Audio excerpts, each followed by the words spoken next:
સુરતના ઉધનામાં આવેલા અમન સોસાયટીમાં માસૂમ બાળકોની છેડતી કરનાર નરાધમને આખરે ઉધના પોલીસે ઝડપી પાડી સળિયા પાછળ ધકેલી દીધો છે।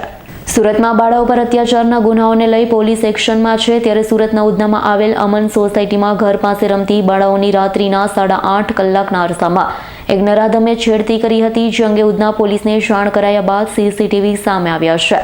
નરાધમની હરકતો કેદ થઈ હોય, જેથી ઉધના પોલીસે સતત તપાસ હાથ ધરી ઊન ખાતે રહેતા નરાધમ બિહારી યુવાન નઈમુદ્દીન ઉર્ફે અરમાન જબ્બાતરને ઝડપી પાડ્યો તો આરોપી એકલો હતો, સંચા મશીન ચલાવતો હોવાનું સામે આવ્યું છે। હાલમાં જ ઉધના પોલીસ સ્ટેશન વિસ્તારના એક સોસાયટીના સીસીટીવી પોલીસ પાસે આવ્યા હતા કે જેમાં બે દીકરીઓની છેડતી કરતો એક વ્યક્તિ નજરે ચડ્યો હતો। એ બાબતને લઈને પોલીસે અલગ અલગ ટીમો બનાવી અને એને શોધવાની તજવીજ ચાલુ કરી દીધી હતી।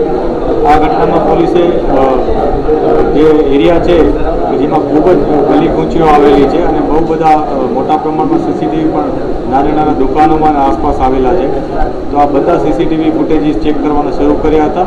આ માટે અમારે વધુ ટીમની જરૂરિયાત હોવાથી ઝોન 2 પોલીસ જે છે વિસ્તાર અમારો, એમાં 5 પોલીસ સ્ટેશનના સર્વેલન્સ સ્ટાફના માણસોને બોલાવી અને મોટા પ્રમાણમાં ટીમો બનાવી હતી।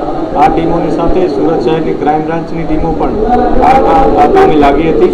બધાએ એક થઈ અને જે એક યુનાઇટેડ એક વેમાં આગળ કામગીરી શરૂ કરી હતી।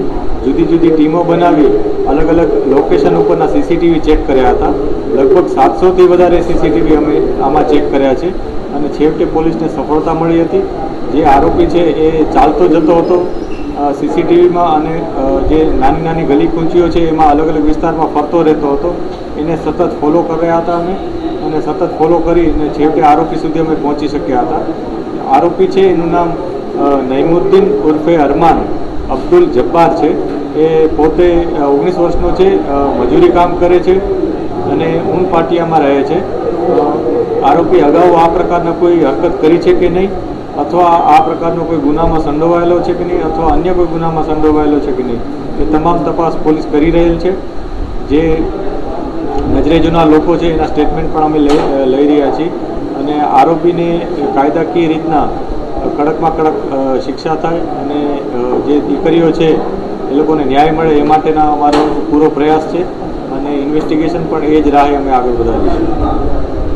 24 કલાક સતત કામગીરી, એક પણ અધિકારી ભૂગ્યો નથી, કઈ રીતની કેટલી ટીમ બનાવી હતી, કઈ રીતની કામગીરી કરી?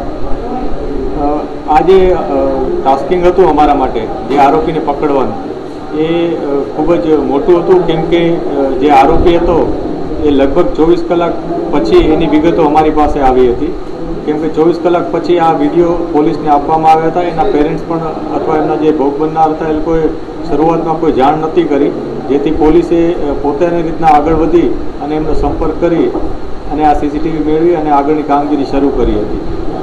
24 કલાકનો આ અંતર કાપવામાં અમારે ખૂબ જ મોટી ટીમની જરૂર હતી, જેથી અમે લગભગ 70થી 80 પોલીસ કર્મચારીઓની ટીમો આમાં લાગી હતી, જેમાં અમારા ઉધના પોલીસ સ્ટેશનના બંને પીઆઈસીઓ, આખો સર્વેલન્સ સ્ટાફ, આ ઉપરાંત ગોડાદરા, લિંબાયત, સલાબતપુરા અને ડિંડોલી આ અન્ય 4 પોલીસ સ્ટેશનના સર્વેલન્સ સ્ટાફના માણસો આમાં જોડાયા હતા।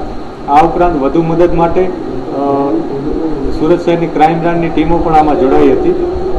આજે સીસીટીવી ફૂટેજ ચેક કરવાના હોય છે, એમાં આરોપી નાની નાની ગલી કૂચીઓમાં ફરતો હોય એટલે ઘણીવાર ટાઈમિંગમાં પણ ઇસ્યુ થતા હોય, એટલે એને અમે સતત ફોલોઅપ કરી એને નેરો ડાઉન કરી અને છેવટે આરોપી સુધી પહોંચ્યા હતા। આરોપીને આઈડેન્ટિફાઈ કર્યો, એને એ કોણ છે એ જગ્યા વેરીફાઈ કરી અમે, અને પોતે ઊન વિસ્તારમાં રહેતો હોવાથી ત્યાં સુધી પહોંચવામાં પણ અમને વધુ પડતો પ્રયત્ન કરવો પડ્યો હતો અને છેવટે અથાગ પ્રયત્નને અંતે અમને આ સફળતા મળી હતી। ગઈકાલે રાતના પણ અમારી બધી ટીમો લાગેલી જ હતી। રાતના સમયમાં પણ અમે સીસીટીવી બધી જગ્યાએ જોતા હતા અને એને ચેક કરી, એમાં આરોપીની મૂવમેન્ટ ચેક કરી અને છેવટે આરોપી સુધી પહોંચી શક્યા હતા। Bureau report, S9 news, Surat. અમારી તમામ માહિતીથી અપડેટ રહેવા માટે જોડાયેલા રહો S9 ન્યૂઝ સાથે।